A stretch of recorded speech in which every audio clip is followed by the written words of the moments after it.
அஸ்ஸலாமு அலைக்கும் வரஹ்மத்துல்லாஹி வபரகாத்துஹு. இன்னைக்கு நம்ம என்ன சப்ஜெக்ட் பார்க்க போறோம்னா அகீதா. அதுக்கு முன்னாடி நம்ம சேனலை சப்ஸ்கிரைப் பண்ணிக்கோங்க, இந்த வீடியோக்கு ஒரு லைக் பண்ணுங்க, உங்க ஃப்ரெண்ட்ஸ் அண்ட் ஃபேமிலிக்கு ஷேர் பண்ணுங்க. நம்ம பிதத்தான வரிசைகள் பார்த்துட்டே வரோம். அந்த பிதாத்தில் என்ன பார்த்தோம்? நோன்பின் பிதாத்தல் பார்த்தோம், தொழுகையில் என்னென்ன பிதாத் செய்கிறோம் அப்படிங்கிறத பார்த்தோம். அடுத்தது இறந்தவர்களுக்கு செய்யும் பிதாத். இது ரொம்ப முக்கியமான ஒரு விஷயமா அமையுது. இது நிறைய வீட்டில் அதிகமாக நடந்துக்கிட்டு தான் இருக்குது. ஒரு மனிதன் இறந்துட்டான் அப்படின்னா அவனுடைய மறுமை வாழ்க்கைக்காக என்ன பண்ணுறாங்க, அவங்களுடைய குடும்பத்தினர் சில நன்மையான காரியம் செய்கிறோம் அப்படின்னு சொல்லிட்டு நினச்சிட்டு சில காரியங்களை செய்கிறாங்க.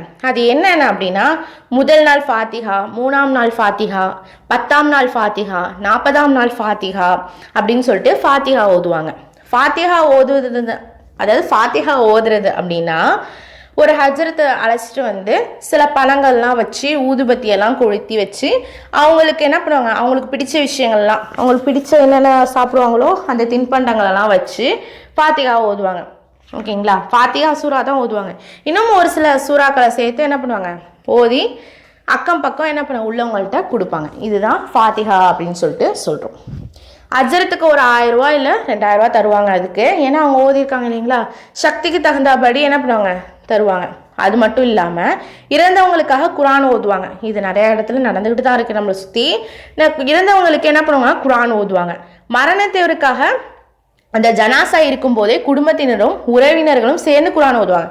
ஜனாசா இருக்கும், ஆனால் அவங்கள சுற்றி என்ன பண்ணுவோம், உட்காந்து குரான் ஓதுவாங்க. இது நிறையா நடந்துட்டு தான் இருக்குது.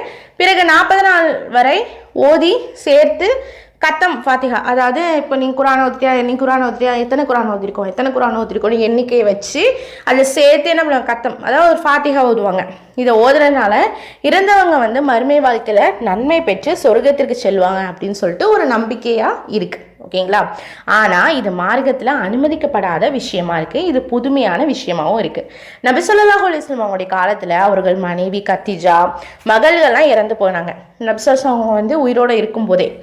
அப்போது நபி ஸல்லல்லாஹு அலைஹி வஸல்லம் அவங்க எந்த விஷயமும் செய்யலை. அப்படி அவங்க ஏதாவது ஒரு விஷயம் செஞ்சுருந்தால் கண்டிப்பாக ஹதீஸில் இடம் பெற்றிருக்கும். அது மட்டும் இல்லாமல் இப்படி செய்யணும், இறந்தவங்களுக்கு இப்படிலாம் செய்யணும் அப்படின்னு சொல்லிட்டு நமக்கு சொல்லியும் காட்டலை, கட்டளையும் விடலை. இதை பற்றி எந்த ஒரு ஹதீஸும் சரி, குரானில் எந்த வசனமும் பெறலை. இந்த மார்க்கத்தில் கற்றுத்தராத ஒரு புதுமையான விஷயம்தான் இந்த ஒரு விஷயமா இருக்குது. மரணித்தவங்களுக்கு நன்மை சேரணும் அப்படின்னு சொல்லிட்டு நம்ம செய்யக்கூடிய சின்ன சின்ன பிதாத் தான் இது அதிகமாக புழக்கத்தில் இருக்குது. எல்லா ஊர்கள்லேயும் இது ஒரு புழக்கத்தில் இருக்குது. ஒரு சில பேர் வேணால் அதை வேறு விதமாக பண்ணலாம், பட் அதுவுமே பிதாத் தான். மரணித்தவங்களுக்கு நன்மை சேர்க்கக்கூடிய விஷயம்னா அது 3 மட்டும்தான். என்ன அப்படின்னா, நிலையான அருட்கொடை, 2வது பயன் தரும் கல்வி, அடுத்தது அவனுக்காக பிரார்த்திக்கும் நல்ல குழந்தை. முஸ்லீம்ல இடம்பெற்றிருக்கு. நபி ஸல்லல்லாஹு அலைஹி வஸல்லம் அவர்கள் கூறினார்கள், மனிதன் இறந்து விட்டால் அவனுடைய 3 செயல்களை தவிர மற்ற அனைத்தும் நின்று விடுகின்றன. நிலையான அருட்கொடை, பயன் பெறும் கல்வி, ஓகேங்களா, அவனுக்கு பிரார்த்திக்கும் அவனுடைய நல்ல குழந்தை. இதை அபூ ஹுரைரா ரலியல்லாஹு அவங்க அறிவிக்கிறாங்க. ஒன்று என்ன ஆகுது அப்படின்னா, நிலையான அருட்கொடையாக இருக்குது. 2வது பயன் பெறப்படும் கல்வி, அடுத்தது அவனுக்காக பிரார்த்திக்கக்கூடிய குழந்தை, அதாவது அவருடைய குழந்தை, இறந்தவருடைய குழந்தையாக இருக்குது. நிலையான அருட்கொடை அப்படின்னா என்னென்னா, சதக்கத்துல் ஜாரியா, அதாவது நிலையான தர்மம். அவர் ஏதாவது தர்மம் செஞ்சிருப்பால, நாம் செய்யக்கூடிய தர்மம் தான் ஒருவர் இறந்த பிறகும் பயன் தந்துக்கிட்டே இருக்கும். அதுதான் நிலையான அருட்கொடையாக இருக்குது. ஓகேங்களா? நம்ம உயிரோடு இருக்கும் போது நீங்கள் எவ்வளோக்கு தர்மம் செய்வீங்களோ கண்டிப்பாக அந்த தர்மம் நீங்கள் இறந்த பிறகும் அது உங்களுக்கு பயனுள்ளதாக தான் அமையுமே தவிர வீணாக போகாது. அடுத்தது பயன் தரும் கல்வி. நீங்கள் ஒருவருக்கு மார்க்க கல்வியை சொல்லி தருகிறோம் அப்படின்னா, அதனால் அவங்க நேர்வழி பெறுறாங்க அப்படின்னா, அதை இன்னும் பலருக்கு சொல்லி தர்றாங்க அப்படின்னா அதுவே பயன் தரும் கல்வியாக இருக்குது. நீங்கள் ஒரு நபருக்கு சொல்லி தரீங்க, ஒரு மாணவருக்கு சொல்லி தரீங்கன்னு வச்சுக்கோங்களேன், அந்த மாணவர் அது மூலிமா நேர்வழி பெற்று அவரும் பல பேருக்கு சொல்லி கொடுக்குறாரு அப்படின்னா இதுதான் பயன் பெறும் கல்வியாக இருக்குது. அடுத்தது அவனுக்காக பிரார்த்திக்கக்கூடிய நல்ல குழந்தை. ஒரு மனுஷன் இறந்த பிறகு அவனுக்கு குழந்தை இருந்துச்சு அப்படின்னா, அதுவும் சாலிகான முறையில் வழங்கப்பட்ட அந்த குழந்தை தன் பெற்றோரின் மறுமை வாழ்க்கைக்காக அல்லாஹ்விடம் பிரார்த்திக்குமானால் அதை அல்லாஹ் ஏற்றுக்கொண்டால் அதுவும் நன்மையே ஆகும். இது மட்டும் இல்லாமல் இன்னும் சில விஷயங்களை, சில கடமைகளை இறந்தவருக்காக நிறைவேற்ற சொல்லி நபி ஸல்லல்லாஹு அலைஹி வஸல்லம் அவங்க காட்டி தந்திருக்காங்க. அதாவது உங்கள் குழந்தை உங்களுக்காக மறுமை வாழ்க்கைக்காக துவா கேட்டு அதுவும் அல்லாஹ் அங்கீகரிச்சிட்டான் அப்படின்னா கண்டிப்பாக அதுவும் உங்களுக்கு என்ன ஆகுது, நன்மையாக அமையுது அப்படிங்கிறது இது மூலமா தெரியுது. இதை தவிர்த்து இறந்தவங்களுக்காக ஒரு சில விஷயங்கள் செய்யுங்கன்னு சொல்லிட்டோம் நபி ஸல்லல்லாஹு அலைஹி வஸல்லம் அவங்க சொல்லியிருக்காங்க. அது என்னங்கிறத பார்த்துடலாம். இறந்தவருக்கு கடனை நிறைவேற்ற வேண்டும். ஸோ இறந்தவங்களுக்கு கடன் ஏதாவது இருந்துச்சு அப்படின்னா அதை என்ன பண்ணும், அவங்களுடைய மகளோ மகனோ பிள்ளைகளோ அவருடைய மனைவியோ யாரோ ஒருத்தவங்க என்ன பண்ணணும், அதை அடைக்க முன் வரணும். புகாரில் இடம்பெற்றிருக்கு. சலமா பின் அக்வா ரலி அவங்க சொல்கிறாங்க, இறுதி தொழுகை நடத்துவதற்காக ஒரு ஜனாசா கொண்டு வரப்பட்டது. இவர் கடனாளியா என்று நபி ஸல்லல்லாஹு அலைஹி வஸல்லம் அவர்கள் கேட்டபோது நபி தோழர்கள் இல்லை என்றனர். அவருக்கு நபி ஸல்லல்லாஹு அலைஹி வஸல்லம் அவர்கள் தொழுகை நடத்தினார்கள். பிறகு மற்றொரு ஜனாசா கொண்டு வரப்பட்ட போது இவர் கடனாளியா என்று நபி ஸல்லல்லாஹு அலைஹி வஸல்லம் அவர்கள் கேட்டார்கள். நபி தோழர்கள் ஆம் என்றனர். நபி ஸல்லல்லாஹு அலைஹி வஸல்லம் அவர்கள் அப்படி என்றால் உங்கள் தோழருக்கு நீங்களே தொழுகை நடத்துங்கள் என்றார்கள். அப்போது அபு கத்ததா அலி அவர்கள் அல்லாஹ்வின் தூதரை, இவரது கடனுக்கு நான் பொறுப்பு என்று கூறியதும் அவருக்கு நபி ஸல்லல்லாஹு அலைஹி வஸல்லம் அவர்கள் தொழுகை நடத்தினார்கள். அப்போ கடன்கிற விஷயம் எவ்வளோ பெரிய இதாக இருக்கு பார்த்தீங்களா. என்னன்னா கடன் இல்லாமல் ஃபஸ்ட்டு வந்தக்கூடிய ஜனாசாக்கு இவர் கடனாளியான்னு கேட்டது கடனாளி இல்லைன்னொன்னே நபி ஸல்லல்லாஹு அலைஹி வஸல்லம் அவங்க தொழுக வச்சுட்டாங்க. ஆனால் இன்னொரு ஜனாசாக்கு கடனாளியான்னு கேட்குறாங்க, ஆமாண்டுறாங்க.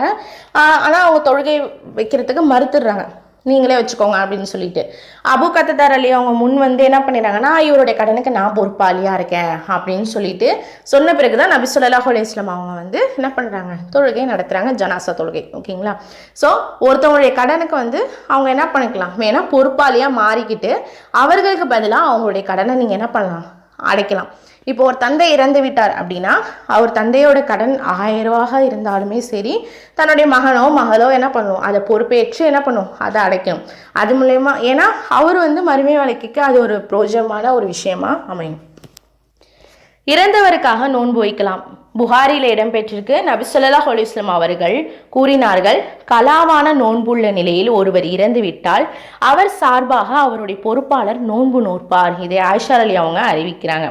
அதாவது ஒரு நோன்பு வைக்கிறேன்னு இது பண்ணிட்டு போயிட்டாங்க. ஒரு கலாவான ஒரு நோன்புனா ரமலான் மாசத்துல நோன்பு விட்டுட்டோம்னா அந்த நோன்பை கலா செய்வோம் இல்லைங்களா. அந்த நோன்பை ஒருத்தவங்க விட்ட நிலையிலே ஒருத்தவங்க இறந்து போயிட்டாங்கன்னா அவருடைய சார்பாக அவருடைய பொறுப்பாளர் யாரோ அவங்க என்ன பண்ணிக்கலாம், அந்த நோன்பை எடுத்து வச்சுக்கலாம்.